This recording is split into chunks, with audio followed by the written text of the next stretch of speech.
ஆதியாகமம் 2ஆம் அதிகாரம். இவ்விதமாக வானமும் பூமியும் அவைகளின் சர்வ சேனையும் உண்டாக்கப்பட்டு தீர்ந்தன. தேவன் தாம் செய்த தம்முடைய கிரியையை 7ஆம் நாளிலே நிறைவேற்றி தாம் உண்டாக்கின தம்முடைய கிரியைகளையெல்லாம் முடித்த பின்பு 7ஆம் நாளிலே ஓய்ந்திருந்தார். தேவன் தாம் சிருஷ்டித்து உண்டு பண்ணின தம்முடைய கிரியைகளையெல்லாம் முடித்த பின்பு அதிலே ஓய்ந்திருந்தபடியால் தேவன் 7ஆம் நாளை ஆசீர்வதித்து அதை பரிசுத்தமாக்கினார்.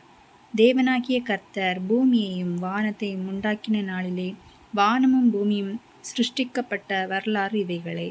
நிலத்தினுடைய சகலவித செடிகளும் பூமியின் மேல் இன்னும் உண்டாகவில்லை. நிலத்தினுடைய சகலவித பூண்டுகளும் இன்னும் முளைக்கவில்லை. ஏனெனில் தேவனாகிய கர்த்தர் பூமியின் மேல் இன்னும் மழையை பெய்ய பண்ணவில்லை. நிலத்தை பண்படுத்த மனுஷனும் இருந்ததில்லை. அப்பொழுது மூடுபனி பூமியிலிருந்து எழும்பி பூமியை எல்லாம் நனைத்தது. தேவனாகிய கர்த்தர் மனுஷனை பூமியின் மண்ணினாலே உருவாக்கி ஜீவ சுவாசத்தை அவன் நாசியிலே ஊதினார். மனுஷன் ஜீவாத்துமாவானான். தேவனாகிய கர்த்தர் கிழக்கே ஏதேன் என்னும் ஒரு தோட்டத்தை உண்டாக்கி தான் உருவாக்கின மனுஷனை அதிலே வைத்தார். தேவனாகிய கர்த்தர் பார்வைக்கு அழகும் புசிப்புக்கு நலமுமான சகலவித விருட்சங்களையும் தோட்டத்தின் நடுவில் ஜீவ விருட்சத்தையும் நன்மை தீமை அறியத்தக்க விருட்சத்தையும் பூமியிலிருந்து முளைக்க பண்ணினார்.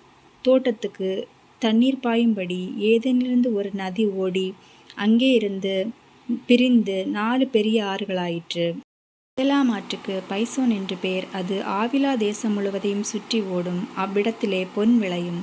அந்த தேசத்தின் பொன் நல்லது. அவ்விடத்திலே பீதோலாகும் கோமேதக கல்லும் உண்டு. 2ஆம் ஆற்றுக்கு கீகோன் என்று பெயர். அது எத்தியோப்பியா தேசம் முழுவதையும் சுற்றி ஓடும். 3ஆம் ஆற்றுக்கு இதக்கேல் என்று பெயர். அது அசீரியாவுக்கு கிழக்கே ஓடும். 4ஆம் ஆற்றுக்கு ஐபிராத்தி என்று பெயர்.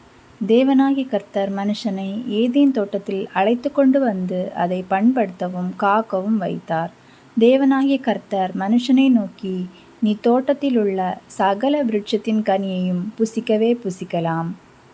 ஆனாலும் நன்மை தீமை அறியத்தக்க விருட்சத்தின் கனியை புசிக்க வேண்டாம். அதை நீ புசிக்கும் நாளில் சாகவே சாவா என்று கட்டளையிட்டார். பின்பு தேவனாகிய கர்த்தர் மனுஷன் தனிமையாயிருப்பது நல்லதல்ல, ஏற்ற துணையை அவனுக்கு உண்டாக்குவேன் என்றார்.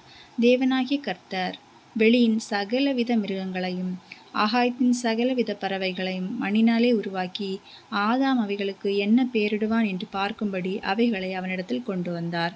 அந்தந்த ஜீவ ஜந்துக்கு ஆதாம் எந்தெந்த பெயரிட்டானோ அதுவே அதற்கு பெயராயிற்று.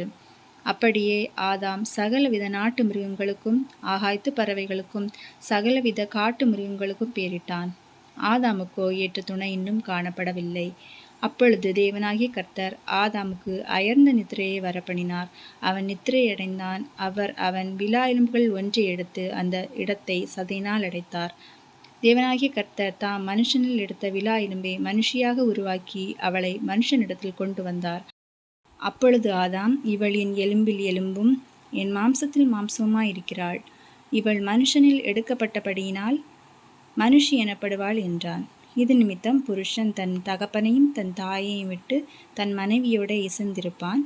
அவர்கள் ஒரே மாம்சமாயிருப்பார்கள்.